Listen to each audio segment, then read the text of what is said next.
A traição é como um terremoto, não é? A terra treme, tudo desaba, e você se vê perdida em meio ao caos.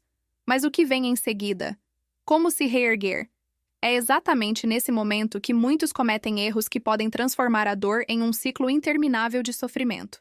Você já pensou que algumas atitudes tomadas logo após uma traição podem arruinar suas chances de cura e até de um novo amor?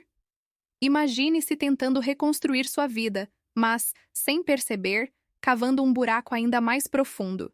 Você já se pegou pensando se deveria ligar ou mandar uma mensagem? Ou ainda, se afastar ou se aproximar? Essas decisões, por mais simples que pareçam, podem ser armadilhas disfarçadas. E aqui vai um aviso. A dor da traição pode cegar, mas não precisa ser o fim da sua história. Enquanto isso, você pode estar se perguntando: o que eu posso fazer para evitar esses erros? Ou, como posso me proteger nessa nova fase? Fique comigo e vamos explorar juntas essas armadilhas. A resposta pode estar mais perto do que você imagina. Antes de começarmos, gostaria de pedir para você deixar o like, se inscrever no canal e ativar as notificações. Isso ajuda para que eu possa continuar trazendo conteúdo de valor para vocês. Erro número 1. Reagir impulsivamente. Sabe aquele momento em que a emoção fala mais alto? Eu já estive lá. É como se um turbilhão dentro de mim me empurrasse a tomar decisões sem pensar.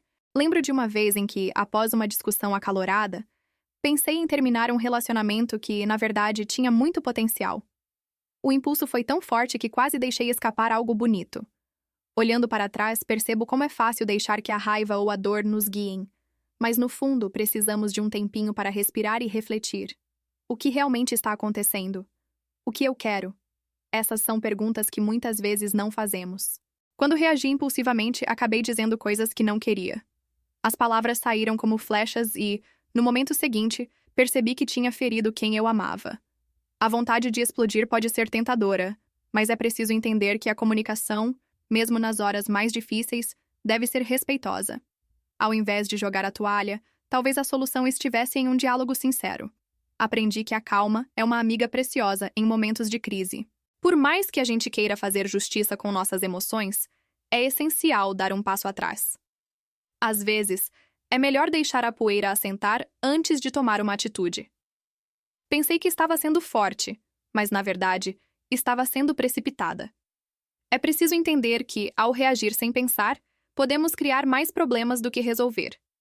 Um pouco de reflexão pode evitar muitas feridas desnecessárias. Na verdade, essa impulsividade pode acabar nos levando a um ciclo de arrependimento. O que poderia ser uma conversa transformadora acaba se tornando um rompimento doloroso. Eu aprendi a valorizar o espaço e o tempo para digerir sentimentos intensos. Às vezes, só precisamos de um momento de silêncio para clarear a mente e o coração. Se eu pudesse dar um conselho a alguém passando por isso, diria: respire e não tome decisões por impulso. O relacionamento pode estar passando por uma fase difícil, mas isso não significa que seja o fim. Ao invés de agir por impulso, busque entender o que realmente está em jogo. Isso pode fazer toda a diferença. Erro número 2. Ignorar a comunicação. A comunicação é uma ponte vital em qualquer relacionamento, mas, por vezes, acabamos ignorando isso. Lembro de algumas situações em que eu preferi me silenciar em vez de abrir meu coração. A falta de diálogo só faz aumentar a distância entre nós. Quando não conversamos, as suposições tomam conta, e é fácil cair em um ciclo de mal-entendidos. Já perdi noites de sono pensando em como poderia ter abordado um assunto delicado, mas acabei deixando para lá. Quando evitei uma conversa sobre algo que me incomodava, percebi que tudo só piorou. O que poderia ter sido uma troca honesta se transformou em um acúmulo de ressentimentos. É difícil quando você está se sentindo ferida e não sabe como expressar isso.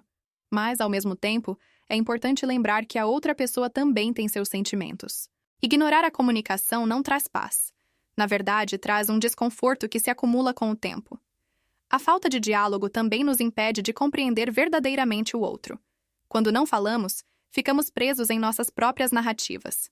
Eu costumava pensar que sabia o que o meu parceiro estava sentindo, mas, na verdade, estava apenas projetando minhas inseguranças. Conversar é a chave para entender o que cada um está passando e como podemos trabalhar juntos em busca de soluções. Além disso, a comunicação honesta é um ato de amor. Quando abrimos espaço para o diálogo, estamos permitindo que o outro entre em nosso mundo emocional.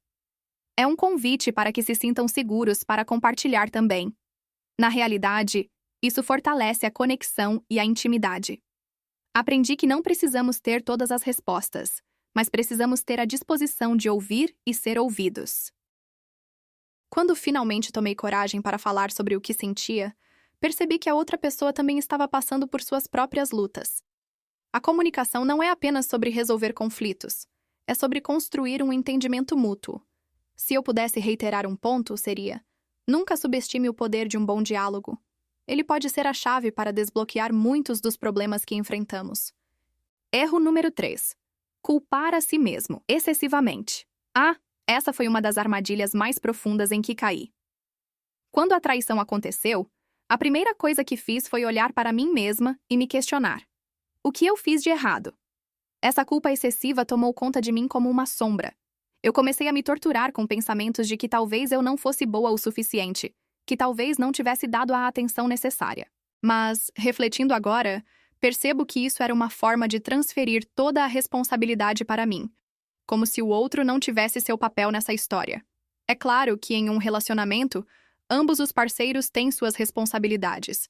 O que vivi não foi algo que surgiu do nada. Havia uma dinâmica que contribuiu para isso. Mas naquele momento de dor, eu não conseguia ver. Era como se eu estivesse em um túnel escuro, sem enxergar as nuances da situação. A autocrítica me fez perder a perspectiva, e, em vez de buscar entender a situação, eu só me afundava mais na culpa. A verdade é que, ao culpar a mim mesma, acabei ignorando os sinais de que a traição era também uma falha do outro. O relacionamento é uma dança, e ambos têm que estar em sintonia. Ignorar isso só traz mais dor, mais confusão. Aprendi que é essencial reconhecer os erros, mas não deixar que eles se tornem um fardo insuportável. Por muito tempo, essa autocrítica me impediu de seguir em frente. Eu não permiti que a dor fosse processada de forma saudável, porque estava muito ocupada tentando entender onde eu havia falhado. Essa visão distorcida de responsabilidade só me afastou da verdade e do que realmente importava, o que eu sentia e como eu poderia me curar. Um relacionamento saudável envolve duas pessoas, e ambas devem ser responsabilizadas, mas numa medida justa. Hoje, olho para essa fase da minha vida com mais compaixão. Entendi que reconhecer minha parte é importante, mas não posso carregar sozinha o peso de algo que é fruto de duas pessoas. Liberar essa culpa foi um passo crucial para a minha cura e para aprender a me amar novamente. Erro número 4. Evitar o autocuidado. Uma das coisas mais difíceis que enfrentei após a traição foi deixar de lado o autocuidado. Era como se eu estivesse em um estado de negação, onde a dor e a tristeza consumiam todos os meus pensamentos. Eu me deixei levar pela sensação de que não merecia um momento de paz ou felicidade.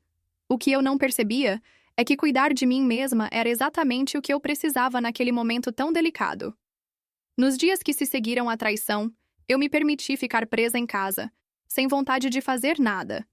A ideia de me arrumar, sair e cuidar da minha saúde emocional e física parecia absurda. Eu achava que, ao ignorar o autocuidado, estava de alguma forma me punindo pelo que havia acontecido. Mas, na verdade, eu estava apenas me afundando mais em um ciclo de dor. Com o tempo, percebi que a falta de autocuidado só piorava a minha situação. Minha saúde emocional estava em frangalhos, e isso refletia na minha saúde física. Eu não estava me alimentando direito, não me exercitando e, claro, não cuidando da minha mente.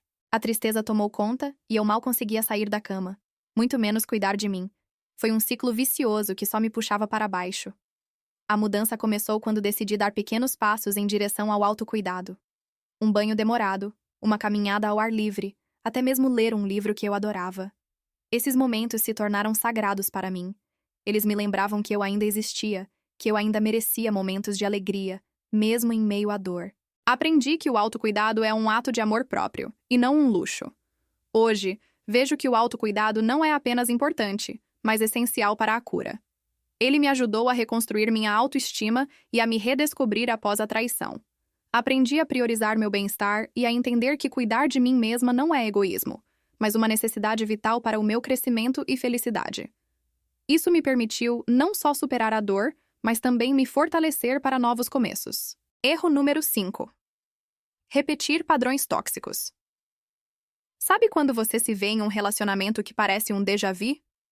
É como se você estivesse revivendo as mesmas cenas de um filme que não gosta, mas não consegue parar de assistir. A verdade é que, muitas vezes, a gente se prende a padrões tóxicos sem perceber. É tão fácil se deixar levar pela familiaridade, mesmo que isso signifique abrir mão da nossa felicidade. Parece que a gente busca subconscientemente aqueles comportamentos prejudiciais, como se fossem um tipo de conforto. Eu me lembro de uma situação em que, após uma traição, eu acabei me envolvendo novamente com alguém que tinha características muito parecidas com o meu ex, e não as boas. A justificativa que sempre vinha à minha mente era de que eu poderia consertar o relacionamento, que eu poderia transformar o que estava quebrado em algo bonito. Mas adivinha? A história se repetiu. O ciclo vicioso estava lá, esperando por mim, e eu simplesmente não soube quebrá-lo. A falta de reflexão sobre o que realmente aconteceu nas relações anteriores é um convite aberto para que a história se repita. Quando não paramos para entender nossos erros e os padrões que se formam, acabamos nos condenando a reviver os mesmos conflitos. É essencial ter essa consciência, porque, do contrário, nos tornamos prisioneiras de nossas próprias escolhas. Às vezes, parece mais fácil ignorar os sinais do que encarar a realidade.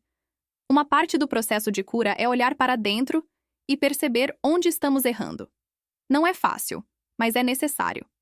Quando reconhecemos que repetimos esses comportamentos, podemos começar a fazer escolhas mais saudáveis. Aprender com as experiências passadas é o primeiro passo para não cair na mesma armadilha novamente. Afinal, ninguém merece viver em um ciclo de dor e desconfiança. Por isso, que tal refletir sobre o que você realmente quer e precisa em um relacionamento?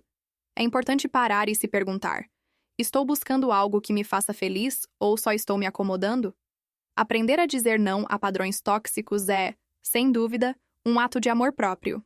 E, acredite, isso pode abrir portas para relacionamentos mais saudáveis e gratificantes, onde a confiança e o respeito caminham lado a lado.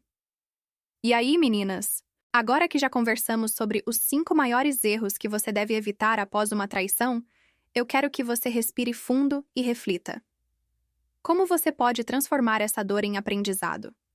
O que você pode fazer de diferente para se proteger emocionalmente no futuro? Olha, eu sei que é difícil, mas cada passo que você dá em direção à cura é uma conquista.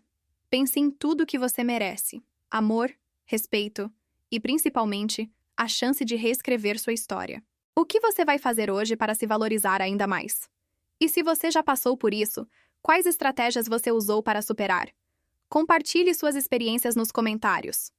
Vamos criar uma comunidade de apoio, onde cada um pode aprender com a experiência do outro. E se você gostou desse vídeo, não esquece de deixar seu like e se inscrever no canal. Temos muito mais conteúdo incrível vindo por aí. Vamos juntas, passo a passo, construir relacionamentos mais saudáveis e felizes. Afinal, você não está sozinha nessa. Agora me conta, qual lição você vai levar para a sua vida? Estou ansiosa para ler suas respostas. Até o próximo vídeo.